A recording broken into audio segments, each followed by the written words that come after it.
Meus irmãos, está escrito lá no Evangelho de Lucas, onde nós lemos agora há pouco, no capítulo 24, nos versículos 46 em diante,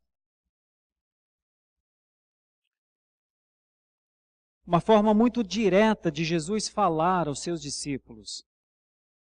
Lucas capítulo 24, versículos 46 em diante.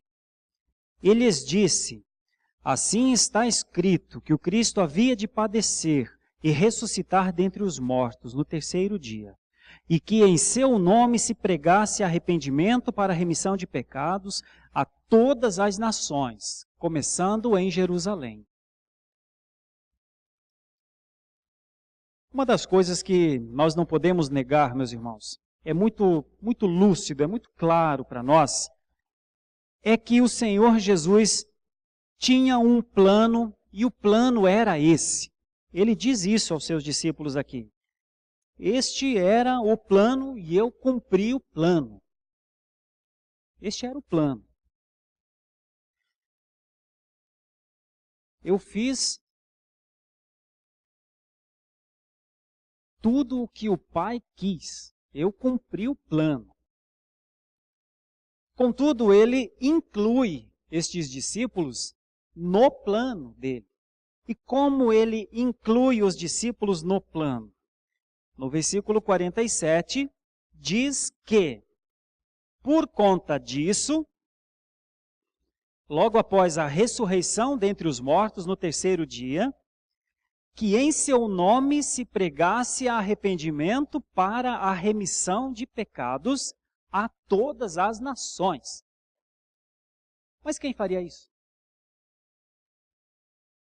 Quem faria isso, senão aqueles que viram o Senhor Jesus cumprir o seu plano?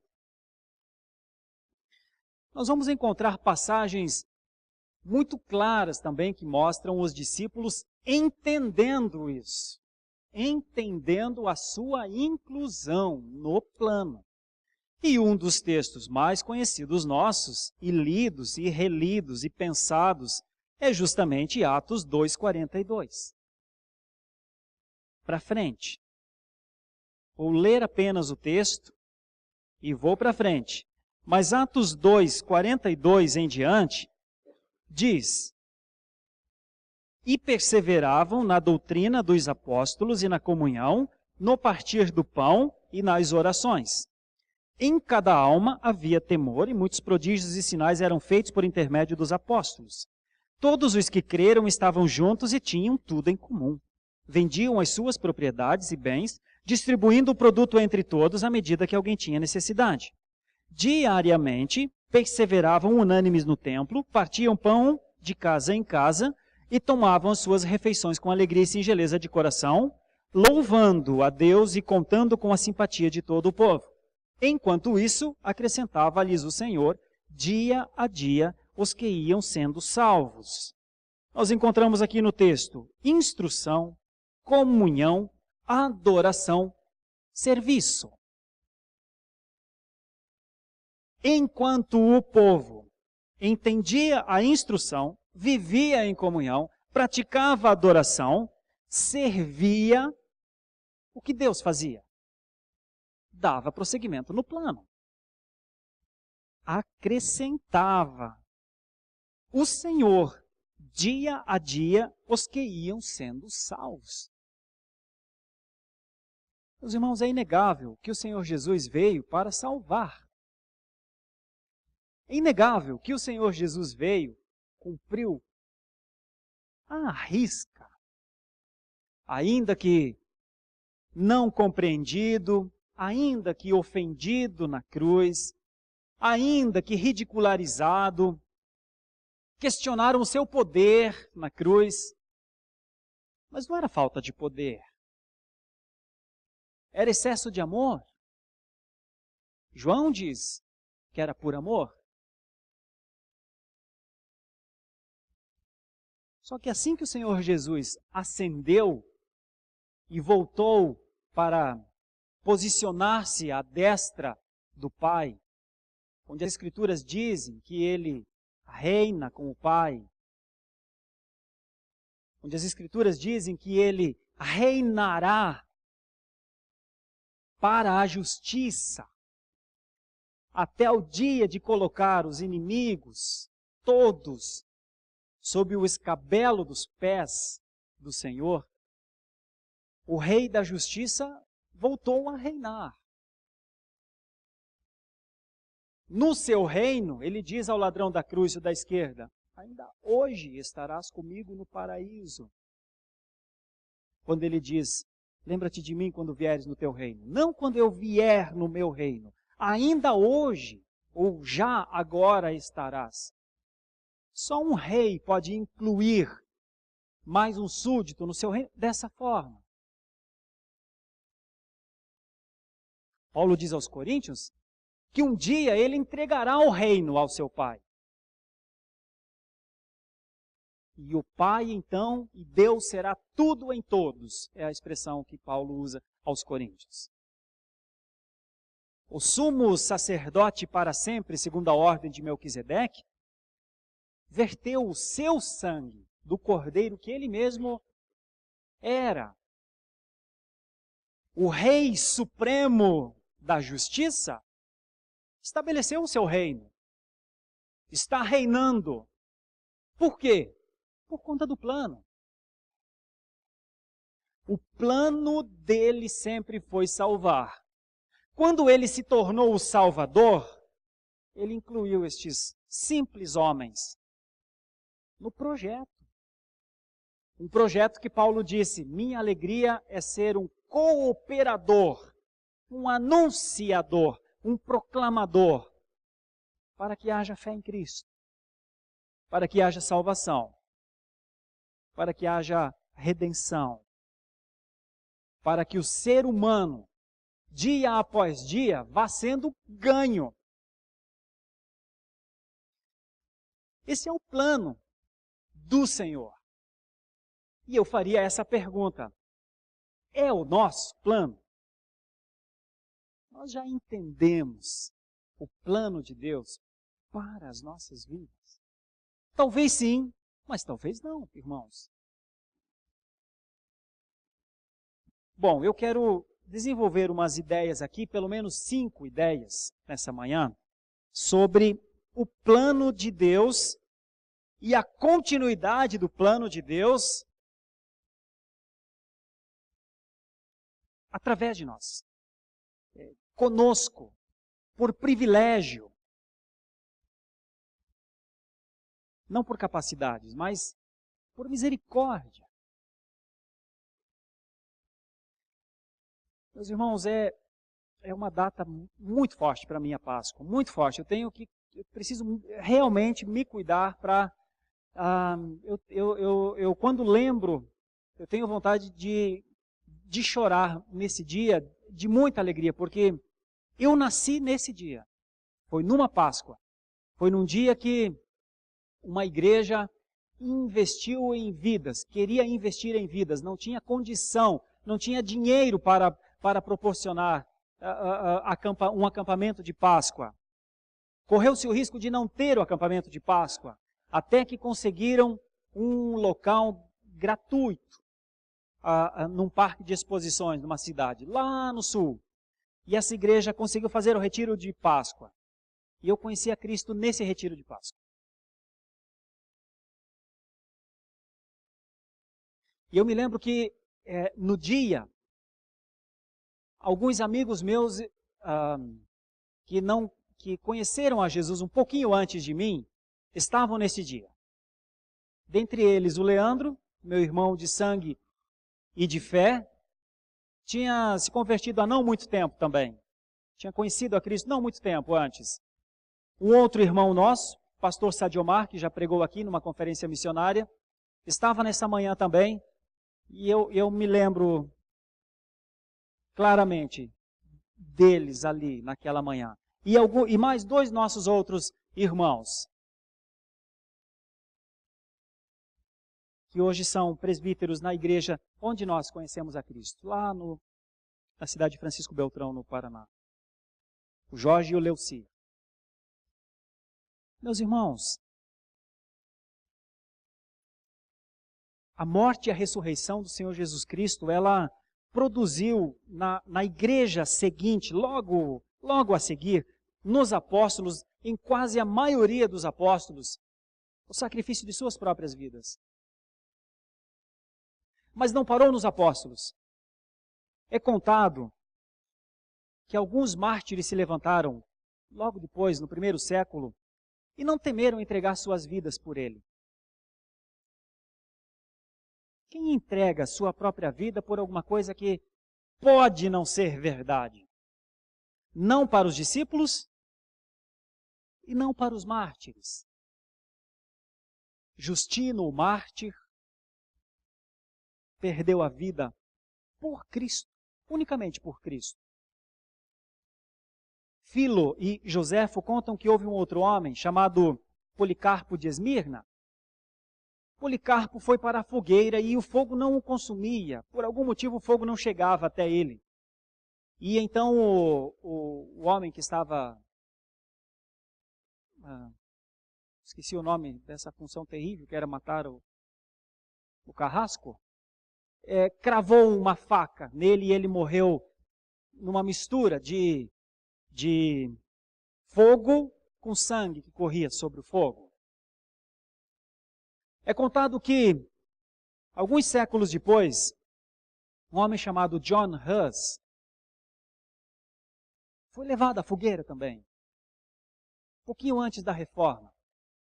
E sabem por quê, irmãos? Porque ele simplesmente dizia que Cristo era tudo em todos, e que Cristo era o Senhor, e que um povo deveria viver por Cristo, e que este povo não deveria obedecer a tantas outras ordens e leis, por mais que instituições se levantassem, mas eles deveriam ouvir a palavra de Deus e viver a palavra de Deus.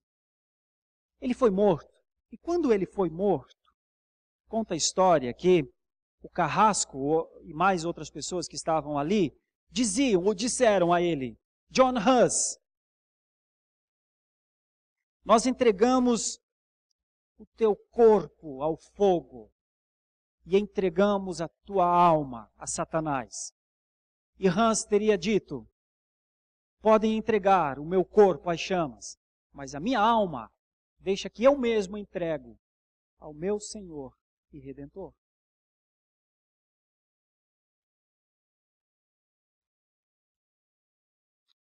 Quando Martinho Lutero, na dieta de Worms, ou quando ele estava diante de Carlos V e de tantos outros ali, questionando a sua fé e mandando que ele renunciasse às coisas que ele tinha escrito, alguém gritava: Russita!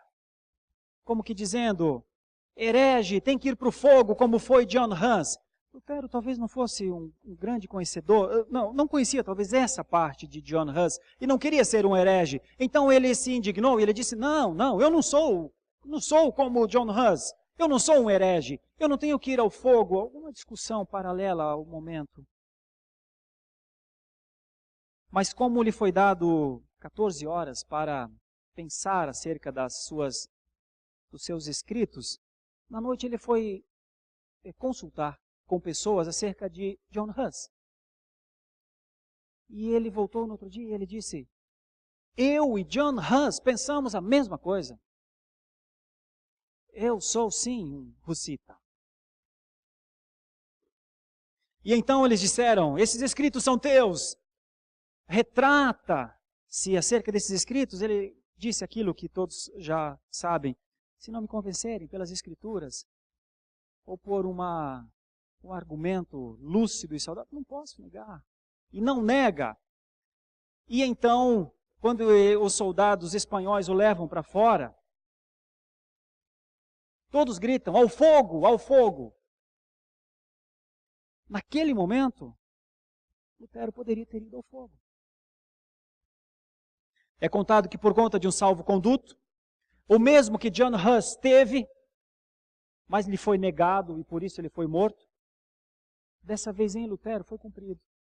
Bom, pelo menos ele não foi levado à fogueira ali naquele momento. E então ele foi levado a um local lá, em Worms. Quando ele é mandado de volta à sua cidade, então, Wittenberg, talvez ali quebraria um salvo-conduto de Lutero, não se sabe. O fato é que seus amigos o tomam e o levam a um castelo, de onde Lutero transforma, então, traduz a Bíblia do grego para o alemão, primeiramente.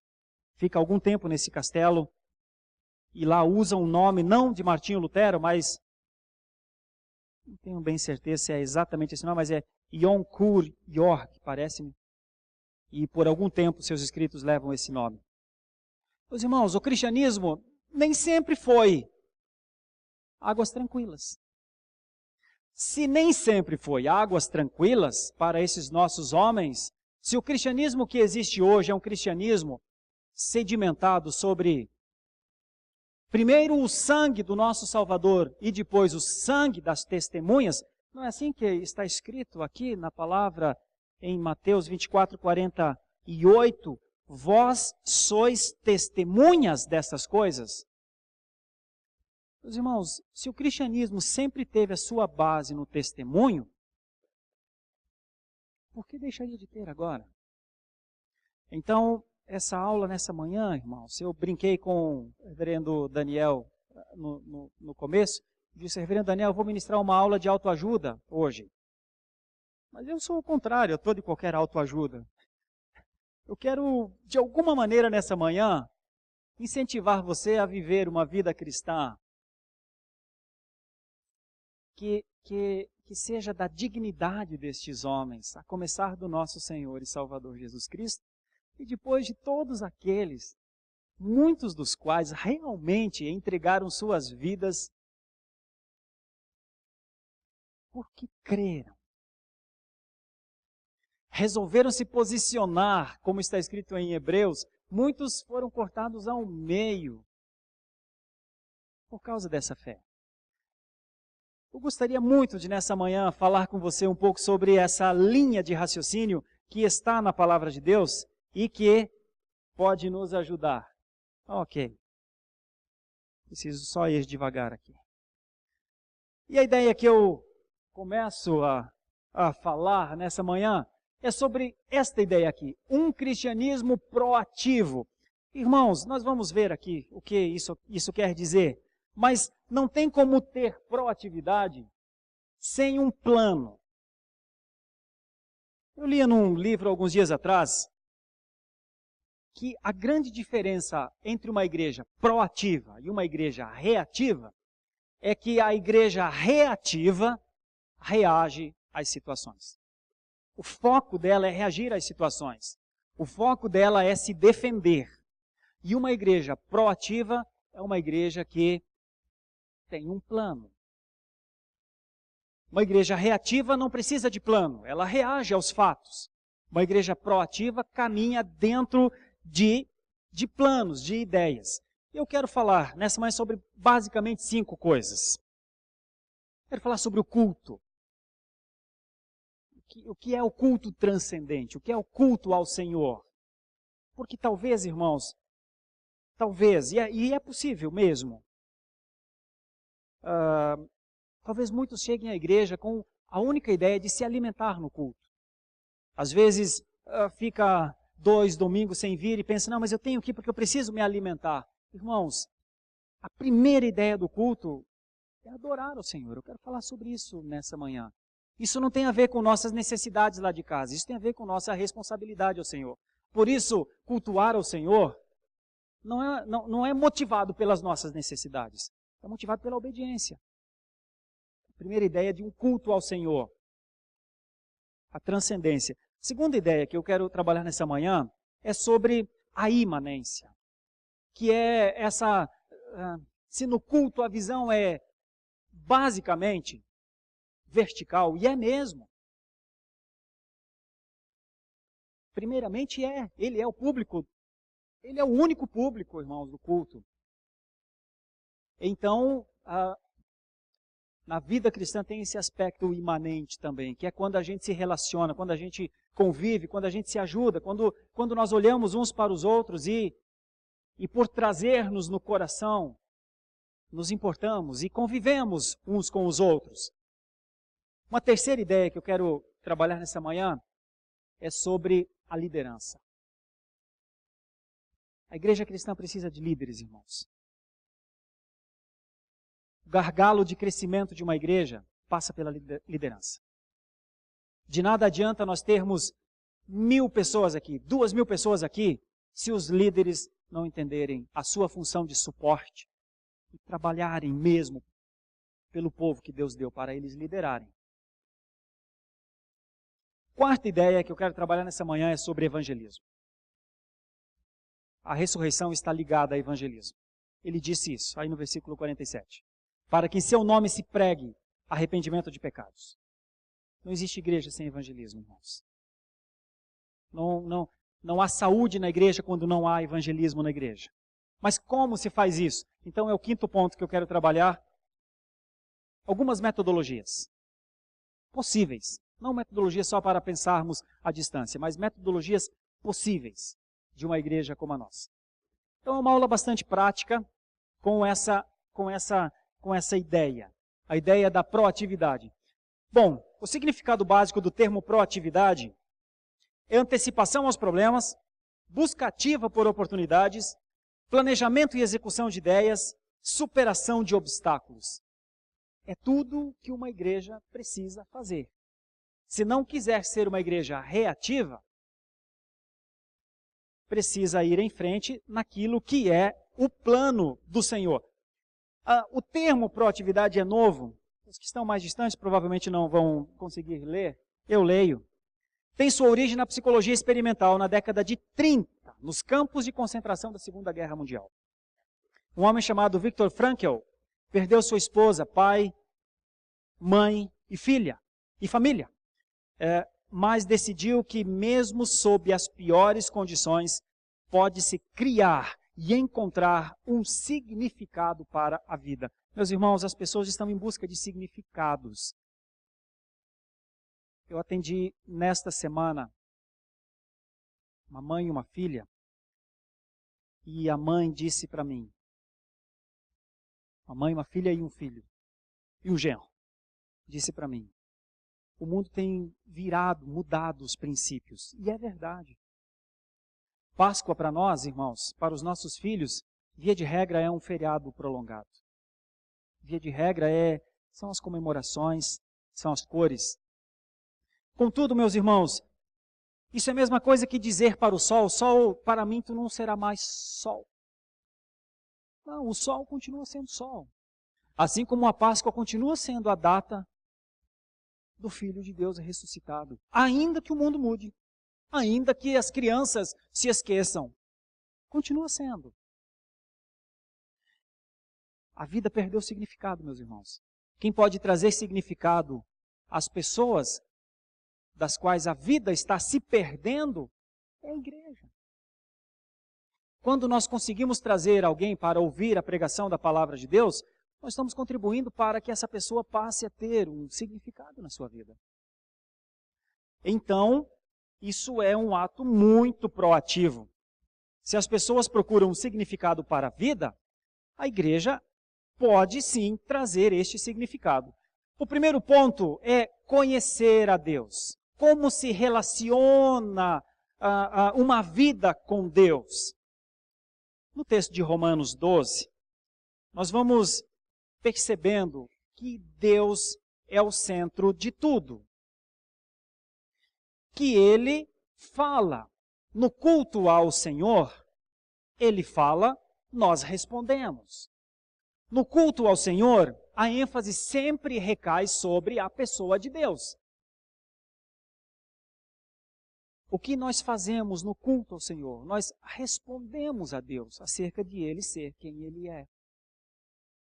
Você há de concordar que os dias atuais não pregam isso.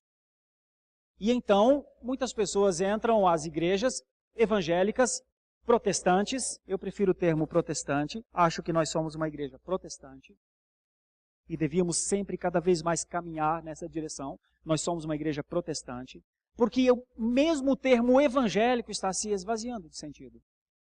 Daqui a pouco o evangélico não vai dizer mais muita coisa. Daqui a pouco o evangélico pode ser uma igreja que não tem Cristo. Daqui a pouco o evangélico poderá ser uma igreja apenas que fale sobre moral, sobre ética, sobre vida saudável, sobre ecologia. Não. Não. Os protestantes ainda defendem que a igreja é um lugar melhor do que apenas um local de boa convivência. Chegará o dia que Cristo não será mais necessário à igreja evangélica. Desde que haja uma motivação boa, desde que haja um ambiente agradável. Mas essa já não será mais a nossa igreja. Por isso, antes que o termo evangélico se torne simplesmente um tema comum, como para uma associação de gente de padrões morais e éticos elevados, voltemos às Escrituras. Voltemos à fé reformada. Voltemos ao sangue dos mártires. Voltemos à cena dantesca da cruz, aonde, sob insultos, o sumo sacerdote derramou o seu sangue. E o rei reina. Meus irmãos, no culto nós adoramos ao Senhor. E por que eu preciso dizer e quero dizer isso nesse momento? Porque os dias atuais são dias em que muitos chegam e dizem: gostei do culto, não gostei do culto. Achei que esse culto é legal, deixa eu comparar esse culto com o de outra igreja, vou ver qual eu gosto mais. Não importa. Pode gostar ou não gostar, isso não tem nenhuma relevância. Por isso eu digo aos meus líderes, a minha perspectiva é que as pessoas que cheguem à Igreja Presbiteriana do Brasil fiquem dentro dela pelo que ela prega, pelo que ela ensina, mesmo sem gostar do culto.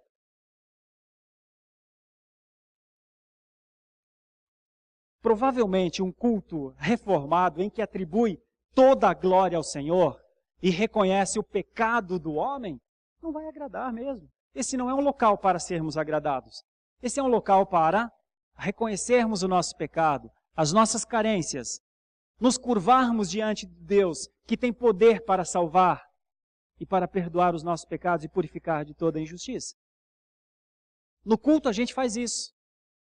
No culto, os malfeitores agradecem ao Senhor pelo perdão dos pecados e glorificam ao Senhor e cantam entusiasticamente ao Senhor. Isso é culto ao Senhor. Agora, gostar ou não gostar? Não importa. O culto realmente não é um local para ser avaliado, a não ser que eu e você tenhamos a audácia de avaliarmos o Senhor. Na nossa relação com Deus, algumas coisas são fundamentais, e isso tem a ver com culto, porque alguém disse, com muita propriedade, jamais haverá vida no culto se primeiro não tiver culto na vida. O que nós trazemos ao culto? O que a gente vem fazer aqui no domingo pela manhã? Então, à luz de Filipenses 1, pelo menos, nós temos uma ideia, que na nossa relação com Deus, aqueles que têm costume de orar estão muito à frente. Aqueles que têm uma prática testemunhal, um hábito de buscar ao Senhor, aqueles que têm vivido um testemunho, estão muito à frente. E possivelmente estão convidando aqueles que ainda não conseguiram desenvolver esse tipo de relacionamento com Deus. Por quê, meus irmãos? Porque a Bíblia é a palavra final daqueles que querem adorar a Deus. É ela que diz como deve ser. Ela é o centro útil e eficaz, que é como Paulo escreveu. Quando falando sobre o que é a Bíblia, sobre como a Bíblia era importante, ele disse, ela serve para tudo, Timóteo. Ela corrige, ela orienta, ela mostra quem é Deus e ela mostra quem somos nós. Então, a primeira ideia, meus irmãos, que eu quero deixar aqui, é que na nossa relação com Deus, no culto ao Senhor, pelo menos 4 coisas precisam estar presentes o tempo inteiro. A reverência ao Senhor, alegria pelo que o Senhor fez por nós, a confissão pelo que somos e a carência de uma alma que sabe que não consegue se manter se o Senhor não dispensar a sua misericórdia. Isso é culto. Essa é a ideia do nosso culto. É isso que nós queremos, dia a dia, caminhar para que o culto na igreja presbiteriana tenha. Por isso, alguns se esforçam por uma liturgia temática no culto ao Senhor. Quando nós começamos a ler o primeiro texto bíblico, ele tem a ver com o que a pregação dirá. Os nossos hinos estão ligados à pregação para que aquilo que ofertemos ao Senhor no culto público seja uma mensagem clara, lúcida. Primeiramente, entendível por nós que estamos apresentando ao Senhor. E para que seja um conjunto de ações e uma única voz, como dizia Calvino, a una voz ao Senhor. Isso é culto. Então eu quero incentivá-lo a cultuar ao Senhor, mas para isso, eu preciso antes incentivar você a baixar o nível de exigência, porque ela me parece até pecado se existir. Quando nós vamos para um culto público querendo que a pregação nos agrade. Me parece um egocentrismo. E me parece algo que precisa de arrependimento. O culto ao Senhor é sempre ao Senhor, para que a sua glória não seja dividida jamais. A segunda ideia é, ok, pastor, o senhor está falando então que o culto é ao Senhor, é tudo para o Senhor, mas não tem espaço para nós. Bom, tem espaço para nós. A ideia da imanência é uma ideia de relacionamento horizontal. Veja, em Atos 2:46, como nós lemos, e depois em Atos 5:42 e também em Atos 20:20, nós vamos perceber que o crescimento, esse crescimento que Deus diz, que está escrito na palavra, e Deus lhes dava o crescimento, nós vamos notar que era em muito pela simpatia, em muito pela maneira como Jerusalém e as redondezas viam naquelas pessoas sentido. Mas tem uma coisa fundamental aqui. Atos 2:42-47 dá início à abertura das casas, que jamais havia acontecido. Em todo o sistema judaico, casa era uma coisa muito diferente, porque o templo era o centro. Só que de Atos 2:42-47, o novo paradigma se levanta. E então era templo e casas. Templo e casas, templo e casas. O tempo inteiro. E veja só, estrutura facilitada da casa, porque as responsabilidades são melhor administradas nas casas.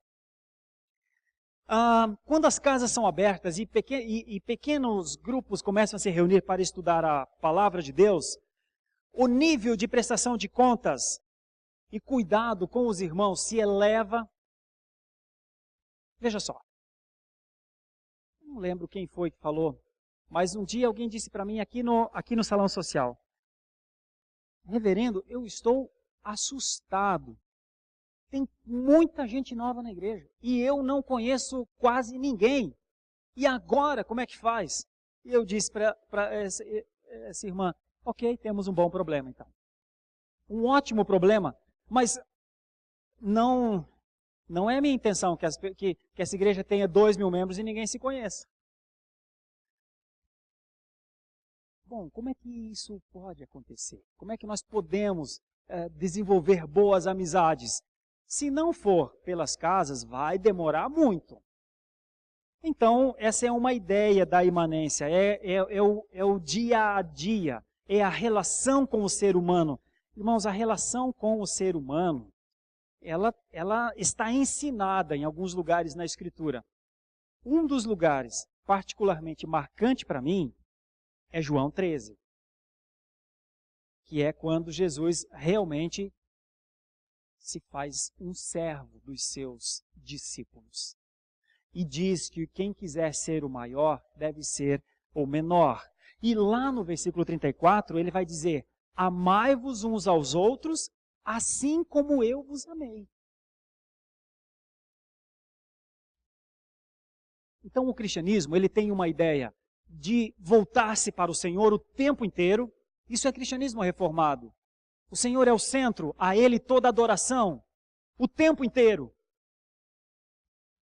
E no culto. E ao mesmo tempo amar os nossos irmãos. E esse amar os nossos irmãos será feito como, meus irmãos? Se nós não destrancarmos a fechadura das nossas portas. Como nós amaremos aos nossos irmãos? Como nós cuidaremos das suas necessidades? Como nós os apoiaremos nas suas lutas? Se nós não desenvolvermos bons relacionamentos na forma horizontal. Como faremos isso? O Senhor Jesus ensinou os seus discípulos dessa maneira.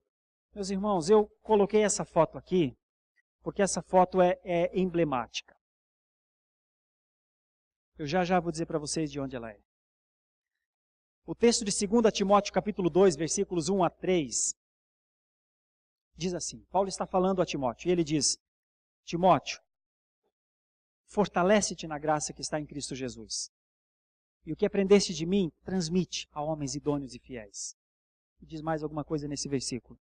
E ao final diz, no versículo 3, participa dos sofrimentos, dos meus sofrimentos, como bom soldado de Cristo Jesus. O que Paulo está falando a Timóteo? 3 coisas, pelo menos. Dizendo a Timóteo aonde ele pode encontrar força para a sua fraqueza, dizendo a Timóteo a quem ele deve transmitir o que aprendeu de Paulo e chamando-o a uma cooperação. Porque o propósito, meus irmãos, o plano de Deus é que essa igreja se multiplique, é que essa igreja avance. O plano de Deus sempre foi alcançar pessoas, o plano de Deus está de pé. E eu e você fazemos parte de um plano vigente. Essa foto é de uma igreja em Amsterdã. Nós estivemos lá. Amsterdã é a capital onde um homem chamado Abraham Kuyper marcou época. Nós fomos à igreja onde ele pregava. Uma linda igreja. Um púlpito belíssimo no centro, todo em madeira. Um belo lugar. Só que está cedida para muçulmanos. Nós fomos e olhamos e os quadros estão lá. Não tem cristianismo mais lá. E nós pedimos aos nossos irmãos cristãos, por que isso aconteceu? O que aconteceu? Como este lugar que foi tão usado por Deus, cadê aquela igreja tão impactada pelas realidades cristãs e reformadas? Aonde está? Pararam de multiplicar. Pararam de transmitir a homens idôneos e fiéis. Pararam de se fortalecer no Senhor Jesus Cristo. Pararam de cooperar. O tempo passou e o tempo é implacável. E hoje está lá, por fora, uma imagem muito bonita. Dentro, uma exposição de artes de Omã.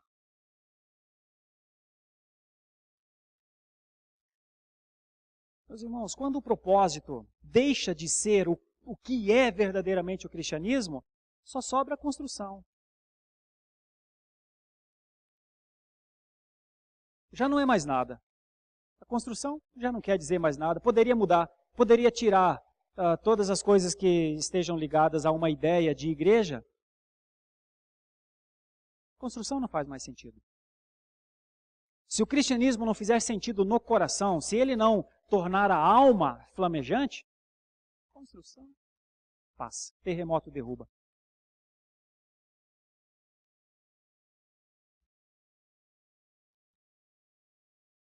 Uma das coisas que eu tenho sempre pensado, trabalhado, conversado com os nossos pastores e procurado trazer sempre à Igreja Presbiteriana de Santo Amaro é que a nossa intenção deve ser sempre multiplicadora.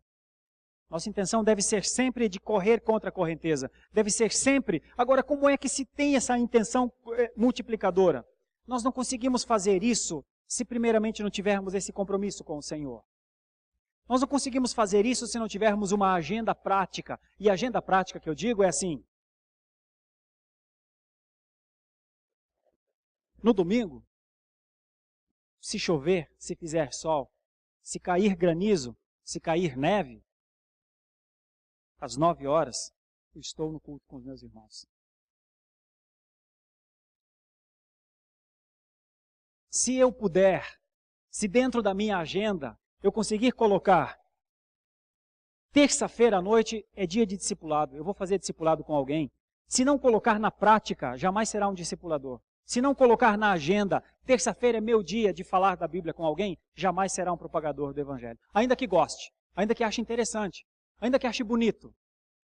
E que valoriza que outros irmãos estejam fazendo. Mas se não colocar na agenda, não acontecerá. Nós estamos com um projeto de discipulado. Uns 20 mais ou menos, né? Já estão envolvidos. Então nós temos cerca de 20 pessoas aqui que marcaram um dia na semana para dizer, eu vou fazer discipulado com alguém.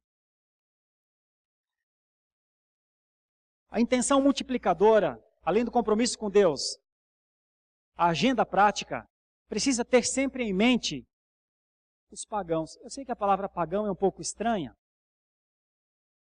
mas nós vivemos num mundo pagão. Nós vivemos em um mundo onde Deus não é nada. Onde Cristo, quem é Cristo? Bom, se esse é o mundo pagão em que Deus nos deu para viver, a nós foi dado o privilégio de nos preocupar com as suas almas. Por isso, dentro desse contexto de imanência, tem essa ideia do ser humano. Irmãos, eu tomo cuidado com as palavras, porque hoje, nos dias atuais, muitas pessoas estão usando palavras para dizer conceitos, e eu quero ir com cuidado nessa direção. Mas eu não posso me furtar de dizer, nós precisamos ser uma igreja de amigos, nós precisamos ser uma igreja em que as pessoas se conhecem, nós precisamos ser uma igreja em que as pessoas têm afeto uns pelos outros, nós precisamos ser uma igreja em que nós possamos realmente nos fortalecer uns aos outros. Irmãos, isso é uma meta a ser alcançada. Nós jamais poderemos ficar felizes com uma igreja que cada um chega e volta para sua casa como entrou. Eu sei que há momentos que a gente não quer conversar com ninguém. Eu sei que há momentos que a gente está abalado, que a gente está magoado, que a gente está chateado. Eu sei. Nós somos humanos e temos as nossas fraquezas. Mas a igreja é um lugar para que pessoas deem as mãos umas às outras. Eu tenho falado, deve ser a terceira vez que eu esteja falando isso. Irmãos, abra-se para relacionamentos. Você vai conhecer pessoas maravilhosas. Você vai trazer para dentro da sua casa, para uma pizza, para alguma coisa que eu sei que as mulheres fazem com maestria. Você vai trazer pessoa, vida. Bom, é um ideal que eu não devo abandonar, meus irmãos. A igreja precisa ser relacional. Precisa conviver, deve conviver. Porque, irmãos, isso é paradigmático em Atos 2:42. Até hoje eu me lembro do dia que nós chegamos aqui e uma das primeiras coisas foi o reverendo Daniel e Renato nos convidaram para ir lá na casa deles. Uma das primeiras coisas, eu acho que nos dias que nós estávamos aqui. Marca, quando alguém diz, vem na minha casa. Bom, deixa eu ir para frente com a ideia da liderança. Vocês, ao longo desse 1 ano e pouco, já devem ter percebido a minha preocupação com a liderança.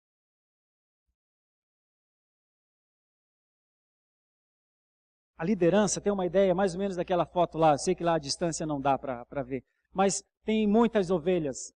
A segurança dessas ovelhas são os pastores que estão lá. Quem pastoreia pessoas, meus irmãos? Líderes. Quem são verdadeiramente os líderes de uma igreja? Gente que cuida de vida.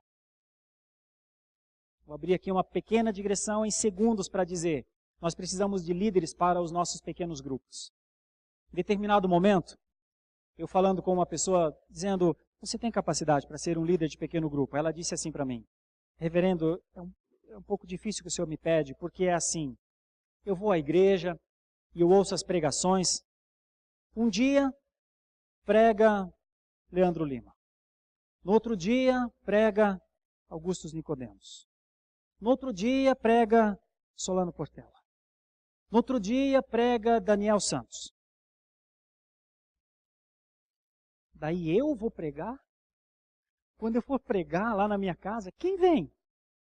Eu não posso, não tem como eu pregar, não tem como eu ser líder de pequeno grupo. Mas eu não tinha pensado nisso.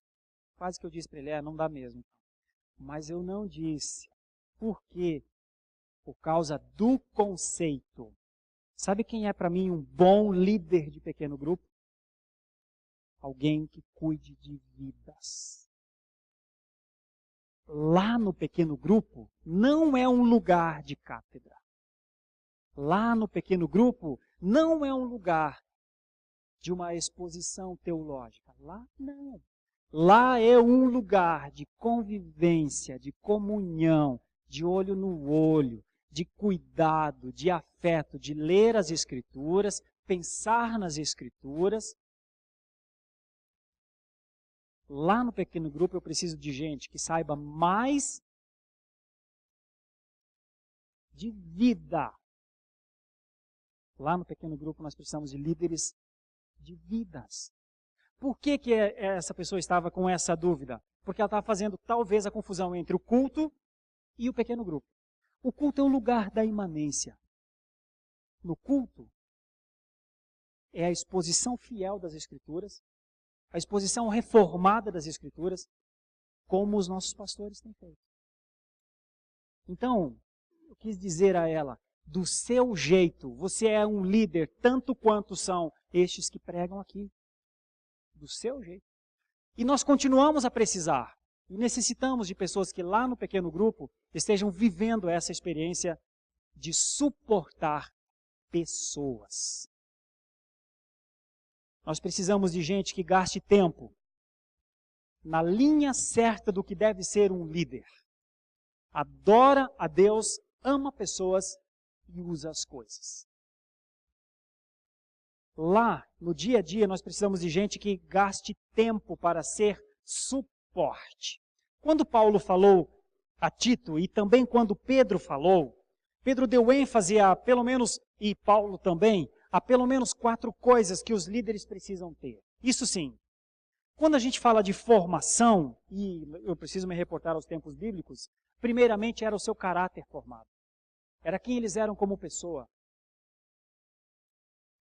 Realmente mais do que a titulação. Era como eles viviam com o Senhor. Era como eles cumpriam bem aquilo que os seus líderes tinham deixado para fazer. Era como eles acompanhavam os novos na fé. Era como eles se tornavam exemplo para os outros. Isso é um conceito de liderança. É um conceito de liderança necessária para uma igreja como a Igreja Presbiteriana de Santo Amaro. Ainda dentro da liderança, irmãos, eu preciso falar pelo menos 2 coisas mais. Nós precisamos de líderes para os pequenos grupos. Nós estamos crescendo com os pequenos grupos. Os pequenos grupos, vocês viram aqui, há 2 domingos atrás, 2 grupos multiplicaram. Nós já estamos multiplicando um grupo de jovens. Nós poderíamos multiplicar vários outros. Precisamos de líderes, de homens que se disponham a frequentar o grupo e cuidarem de pessoas. Sabe qual outro tipo de líder uma igreja reformada precisa? Líder que faça discipulado. No ano passado, quando mais ou menos umas 20 pessoas aceitaram a Cristo, receberam a Cristo, aceitaram um termo perigoso, receberam a Cristo no acampamento dos PGs, quase que totalmente aqueles que fizeram aquela decisão lá no PG foram assistidos por discipulado. E eu não tenho dados exatos, mas perto de 15 que aceitaram, que receberam a Cristo lá no acampamento, fizeram pública profissão de fé depois. A importância do discipulado é fundamental.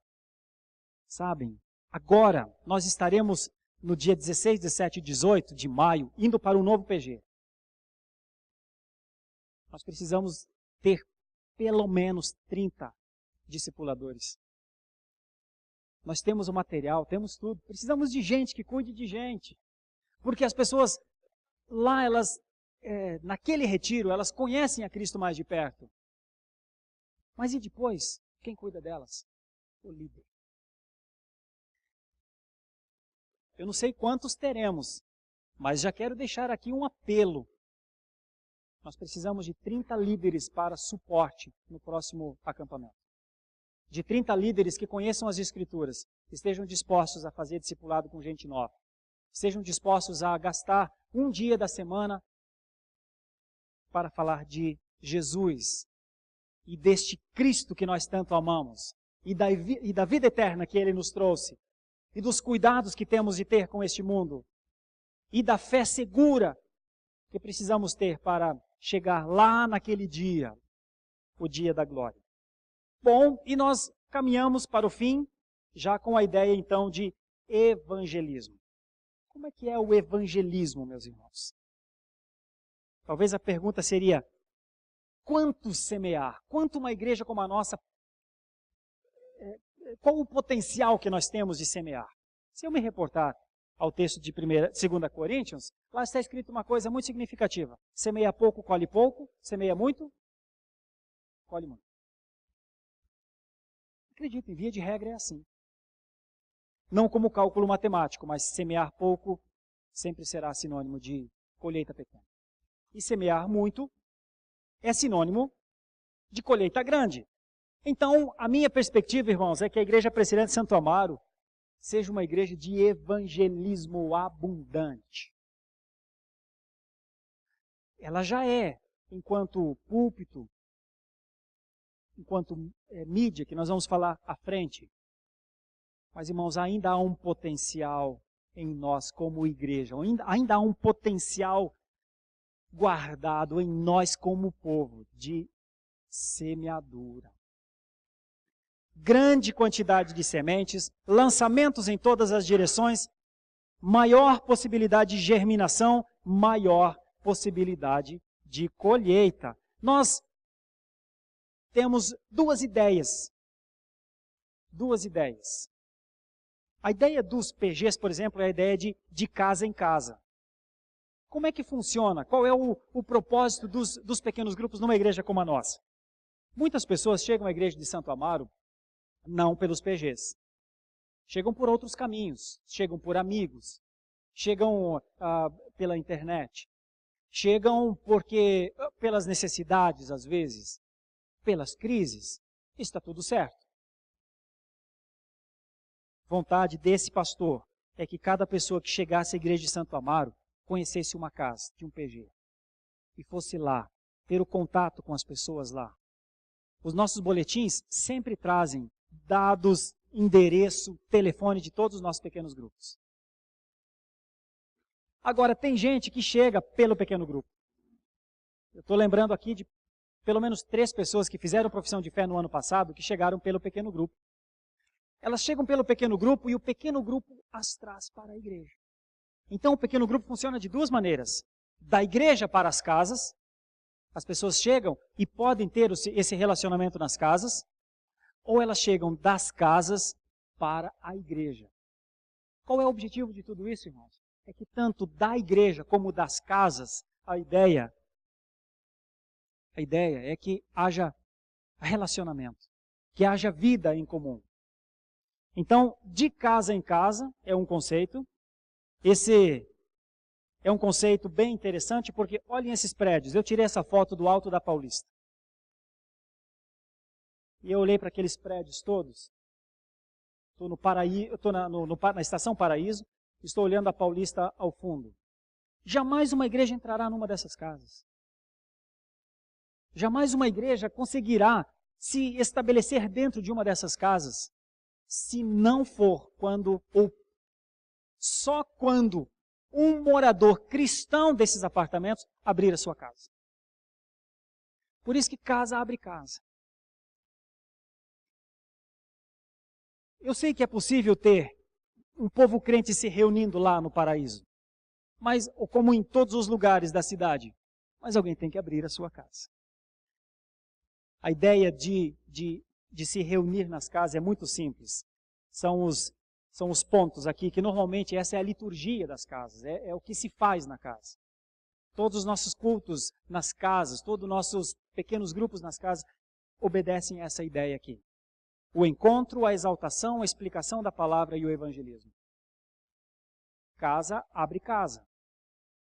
E como de igreja em igreja? Estou usando a ideia de casa em casa e de igreja em igreja. Essa foto, meus irmãos, é de uma igreja muito antiga no interior dos Estados Unidos. Eu não tenho certeza se é, mas em todo caso eu tomei aqui como sendo. Talvez seja a igreja onde Jonathan Edwards pregou na tribo dos Mohawks em Stockbridge. Jonathan Edwards era pastor da igreja congregacional de Northampton. Quase 30 anos pastor dessa igreja. Em determinado momento ele sai da igreja, por conta de uma situação interna acerca da ceia do Senhor, ele sai da igreja e ele é demitido da igreja. E ele é convidado a ir para a Europa. E ele é um grande nome da sua época.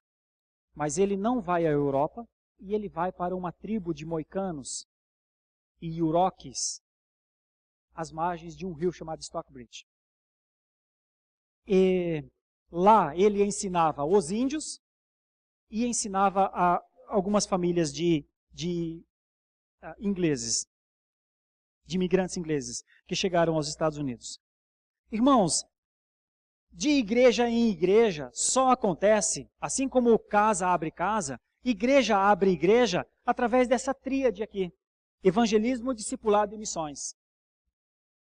Não tem como dar continuidade, não tem como igreja abrir outra igreja, plantar outra igreja, se não se exercitar no princípio de evangelismo, de discipulado e de missões. Eu temo, irmãos, um perigo contemporâneo. A perda da ideia que nós devemos fazer aquilo que Cristo disse que era para fazer. O evangelismo precisa estar presente na vida da igreja. Ele disse, está escrito aqui, que em seu nome se pregasse arrependimento para a remissão de pecado a todas as nações. Quando uma igreja planta outra igreja, meus irmãos, é uma indicação de uma igreja em pleno vigor. O objetivo de uma igreja é sempre gerar filhas e netas de forma veloz. Quando uma igreja planta outra igreja, ela preserva o senso de urgência do cristianismo. Vocês devem ter percebido já que a igreja de Santo Amaro tem se esforçado para plantar igrejas. E é com muita dificuldade que se planta igrejas. Com muito custo. Tenho falado com o pastor da igreja, pastor Fabiano da igreja de Horizonte Azul. Ele disse para mim, reverendo, talvez eu precise de uns 5 anos ainda para plantar a igreja lá. Eu disse para ele, ok, Deus é Deus, eu te dou 3. Temos que plantar em 3. Disse a mesma coisa para o Nelson. Reverendo, eu acho que nos 5 anos nós organizaremos a igreja de Grajaú. Falei, ok, Deus é Deus, mas eu te dou 3. Irmãos, há um senso de urgência que não pode ser esquecido. Nós temos mais igrejas para plantar. E Deus talvez esteja mostrando estas coisas nesses últimos tempos. Eu cito aqui alguns elementos necessários no plantio de igrejas, que eu vou passar rapidamente. Uma das primeiras coisas é a oração. E aí, o pensador que diz isso, quando o homem trabalha, o homem trabalha. Quando o homem ora, Deus trabalha. Objetividade. Um grupo ora, planeja e trabalha com este objetivo específico. São elementos necessários na plantação, no plantio de novas igrejas. Teologia, mais bíblica que funcional, porque nos dias atuais a teologia tem se rendido à funcionalidade. E nem todo novo pensamento é produzido pelo Espírito Santo. A Bíblia, o Evangelho e a Grande Comissão são coisas muito antigas, então igreja é uma coisa muito antiga que prega coisas muito antigas. Igreja não é subcultural, é supracultural. Acima da cultura. Perseverança. Se nós quisermos plantar novas igrejas, provavelmente teremos um tempo para ensinar, pregar e cuidar. Tempo mínimo de 3, tempo máximo de 6 anos. Elementos necessários no plantio de novas igrejas. Prática e comprometimento. Eu digo como prática, relacionamento com o povo, evangelização e discipulado dos novos na fé, encontro no templo, treinamento, multiplicação. No comprometimento, o envolvimento da liderança na visão. Eu cito uma palavra que ela é até um pouco negativa, mas eu faço questão de dizer paixão mesmo. Eu leio muito alguns livros. John Piper é um dos autores contemporâneos. E a forma de Piper falar aquece o meu coração, porque é um homem com paixão pela glória de Deus. Estratégias. Nessa linha de estratégias, eu já vou para as 4 que eu proponho ao final, daqui a uns 3 ou 4 slides. Uma igreja saudável sempre reproduzirá saúde. Quem diz isso é Harry Reeder III, pastor da igreja presbiteriana de Briarwood, nos Estados Unidos. Ele diz, eu não trabalho por uma igreja grande, eu trabalho por uma igreja saudável. O maior medo de Harry Reeder era que ele tivesse uma igreja grande e iníqua. O maior medo. Medo de todo pastor responsável. O que é uma igreja saudável? Uma igreja mais vibrante espiritualmente, mais viva em atitudes, mais alegre em gratidão, mais amorosa em caridade, mais firme em meio à perseguição. E aí, eu vou para a metodologia. Eu queria falar com vocês sobre essas 5 coisas nessa manhã. O culto transcendente, a convivência com o Deus imanente nos nossos relacionamentos, a liderança como suporte e o evangelismo como foco. Bom, mas como é que a gente faz evangelismo? Como se evangeliza? Como eu vou evangelizar, eu agora, neste momento? Bom, vou apontar pelo menos 4 ideias que eu tenho compartilhado com os meus alunos lá no JMC e quero compartilhar com vocês aqui. Nós estamos na estação da semeadura. Eu vou passar essas partes rapidamente. Nós trabalhamos por qualidade e quantidade. Não só qualidade, mas também qualidade e quantidade. Entendemos que isso é um processo. A igreja é um organismo consistente, numérico, orgânico, conceitual e assistencial. Vou caminhar rapidamente aqui. Aqui é basicamente como que se deve fazer a recepção de novos membros, a expansão, aprofundamento do conhecimento e serviço constante aos povos. Que eu quero ir lá para o final, para essas 4 ideias aqui. Irmãos, tem jeito de nós aplicarmos uma metodologia bíblica para a Igreja Presbiteriana de Santo Amaro, crescer e manter-se fiel. Quando eu cito aqui uso de estruturas existentes, eu estou querendo dizer uma coisa praticamente não usada pelas igrejas reformadas. Eu vou dizer o que é.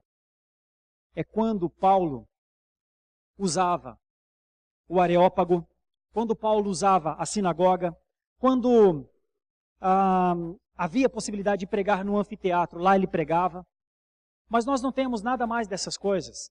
Então não temos nem Areópago, nem sinagoga, nem templo judaico, nem anfiteatro. Então o que são as estruturas existentes nossas para sermos evangelistas nesses lugares? Associações de bairros, conselho de segurança, condomínio. Pastor, esses lugares são terríveis, são horríveis. Como é que eu vou nesses lugares? Por isso ninguém de nós vai. Mas era ali o lugar para nós estarmos.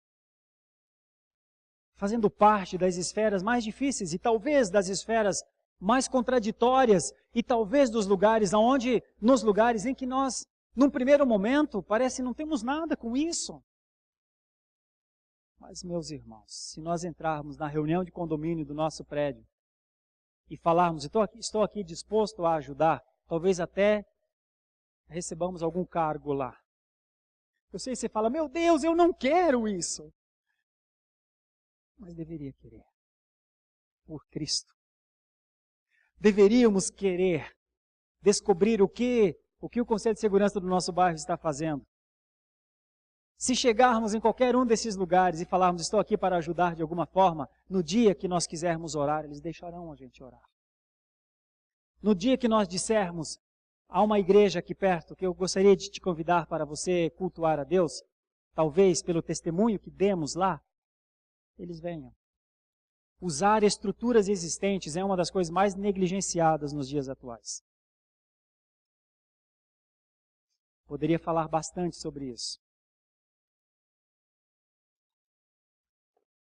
Os lares.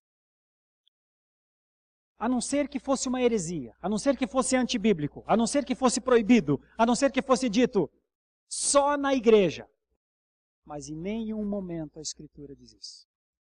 Então, uma das metodologias já usadas por nós são os lares. Nós temos de usar isso muito mais ainda.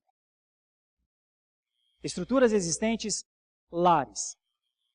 Estudo bíblico é aquele chamado evangelismo pessoal. Irmãos, eu tenho muita dificuldade de achar que distribuição de folheto é evangelismo pessoal. É muito impessoal para até se chamar evangelismo pessoal.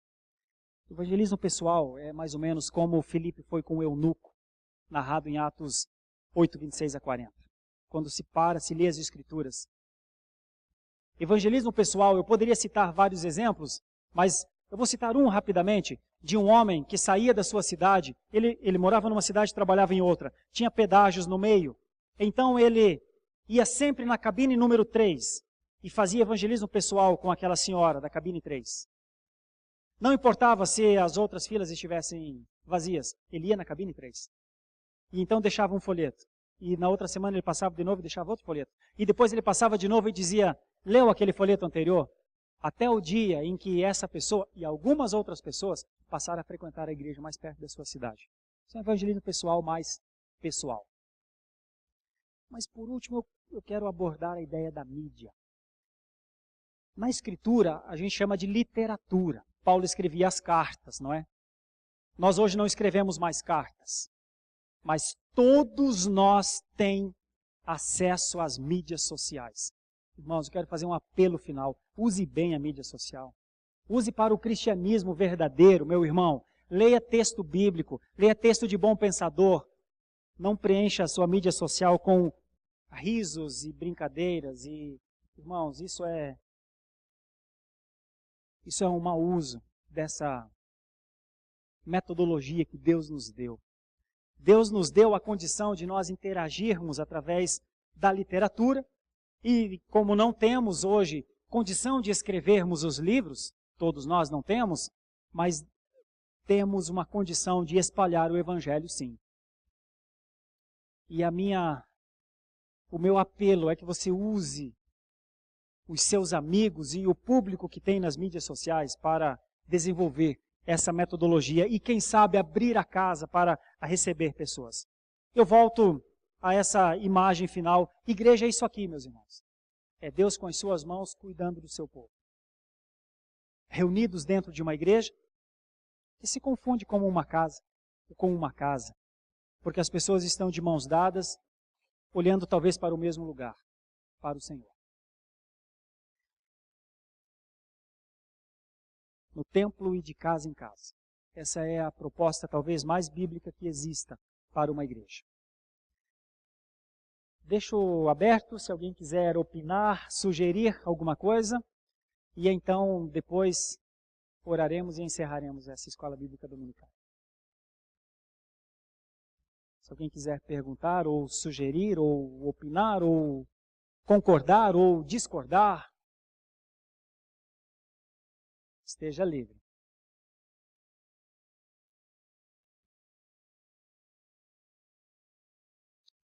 Então nós vamos orar ao Senhor.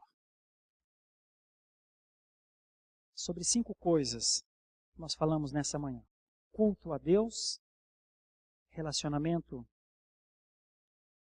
com as pessoas, liderança como suporte, evangelismo como foco, possíveis algumas apenas metodologias para uma vida propagadora. Meu Deus, eu quero orar nessa manhã por isso, agradecer ao Senhor pela sua misericórdia, pelo que o Senhor fez por nós, e neste momento rogar ao Senhor que nos dê oportunidade para pregarmos o Teu nome, dizer que no Teu nome há remissão de pecados. Mas, Senhor, nós não conseguimos fazer esse evangelismo sem um plano, sem uma direção. Então, Senhor, ajuda-nos. Mostra, Senhor, o real sentido do cristianismo. Por que somos cristãos nesses dias? Dá-nos, Senhor, ao mesmo tempo o reconhecimento e, se preciso for, o arrependimento. Porque a nossa consciência nos diz que cristianismo vivemos. O homem não deve julgar. Mas o Senhor, sim. Então julga a nossa causa, Senhor. E haja nas nossas vidas. E naquilo que o Senhor quiser usar a tua igreja, usa pelo teu poder e através da disposição dos teus filhos neste lugar. Obrigado pela ressurreição, Senhor. Eu te agradeço por mais um ano de vida no Senhor, porque foi num dia como hoje que eu te conheci, Senhor. Eu te agradeço muito por isso. E lá se vão muitos anos. Assim como na vida de muitos irmãos que te conheceram em outras datas e hoje querem viver para a tua glória e para a tua honra. Mas todos nós somos malfeitores. Todos nós. Ninguém de nós é inocente de nada. Todos nós somos culpados. Apenas não precisamos pagar pelas nossas culpas, porque o nosso Senhor as pagou. Bom, esse é o motivo, Senhor, da nossa alegria e da nossa força. Continua a dar força ao teu povo para que ele pregue estas verdades sem parar. Por isso nós oramos em nome de Jesus. Amém.